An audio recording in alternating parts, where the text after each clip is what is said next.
Homes are not selling in 5 minutes anymore. Interest rates are stuck in the mid sixes, and yet Minneapolis keeps ranking as a top growth market. So what's actually going on here, and what does that mean for 2026?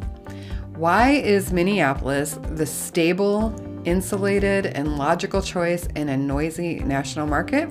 Well, let's take a look at what's happening on the ground here and what many real estate economists think is the outlook for Minneapolis and the metro area real estate market in 2026.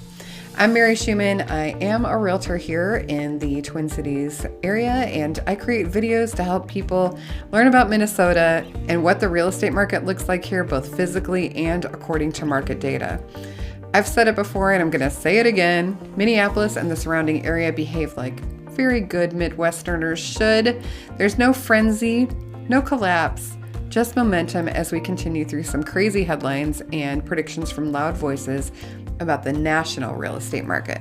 All real estate is local, and I would say extremely local. Conditions can change from city to city or even block to block, so headlines about the US are of very limited value when you're thinking about a particular area, in this case, the Twin Cities. So here's why I'm optimistic about Minneapolis heading into 2026, even while other parts of the country struggle. First is affordability still matters. For a metro area of this size, with jobs, schools, the healthcare system, and cultural amenities that we have here, home prices are still relatively accessible compared to coastal markets or other cities of a similar size.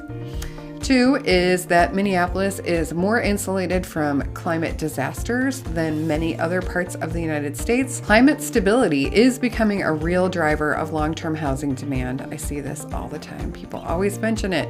And third, we continue to have a housing shortage, and that is not getting fixed very quickly. New construction is expensive, building materials are still impacted by tariffs, and labor shortages are being made worse by immigration crackdowns that are keeping skilled workers off of job sites. Fewer homes coming online puts long-term pressure on prices. Now, there are real things to watch. Employment matters, and unemployment rates are ticking up nationally, and that always deserves attention. But real estate, again, is local, and when you zoom in on the upper Midwest, the fundamentals here remain strong. So no, this isn't the frenzy of 2021, thank goodness, but it's also not a market falling apart.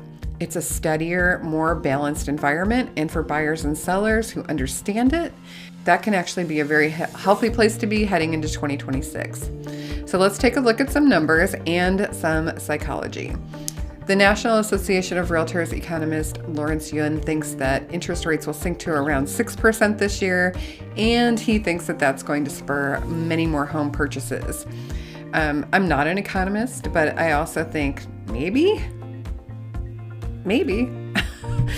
To me, this seems like more of a psychological spur than a financial one because current 30-year rates are at about 6.22% per Freddie Mac, and the 15-year rates are at a little over like 5.5%.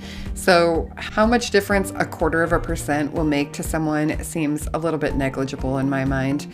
I feel that it may change their price range, maybe more than it changes their motivation to buy a new home. If we look at rates across time, late 2023 was a big spike, over 7%, but this is kind of a normal rate right now. Nothing to get excited about in any particular direction. And nationally, I'm reading forecasts of price appreciation for homes being at about 1.2% for 2026, but I'm going to go out on a limb here, and I'm going to say that the Twin Cities and the 7-county metro area will likely have something closer to what I think of as a normal appreciation for this market, and I'm basing that on what has happened recently and what has happened historically. And I think we're going to have an appreciation rate. Oh God, I'm putting it out there. I think we're going to stick to between 4 and 4.5%. Why? Because of much of what I just mentioned above. As always, we are seeing the seasonality in the market right now. People are busy doing other things rather than buying homes. But if you are a buyer, you are truly missing the boat. This is the time to buy because you have negotiating power. This is your window. Our spring market here starts in mid-January and it just keeps getting more intense with every day through October. And then it gradually slows to what we see now in the last couple of weeks of the year. Homes are staying on the market for about 39 days now, and 46% of closed contracts had some sort of seller paid contribution to closing costs, and I have not seen that in recent memory. Other statistics that I thought were of interest are that average purchase to list price right now is about 98.9%. That's less than asking price as an average. That's awesome compared to recent times. Only 1% of winning offers included an escalation clause, so not a lot of bidding wars.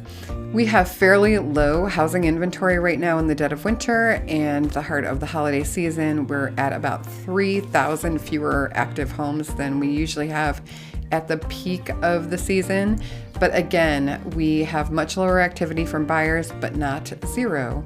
An agent in my office reported people showing at her open house that were pre-approved.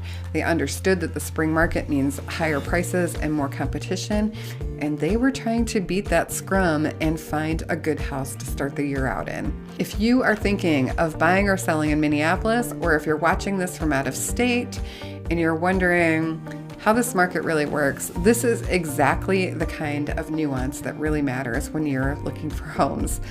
Work with someone that knows the local market and can help you understand what is happening so that you can make good decisions that are based on data and facts and that get you the result that you're looking for. I love to talk to people that meet me on YouTube. My contact information is in the description box, and I also have a free relocation guide if you're interested in finding out more about the Minneapolis area. Feel free to download that, and thank you for watching and have a happy new year.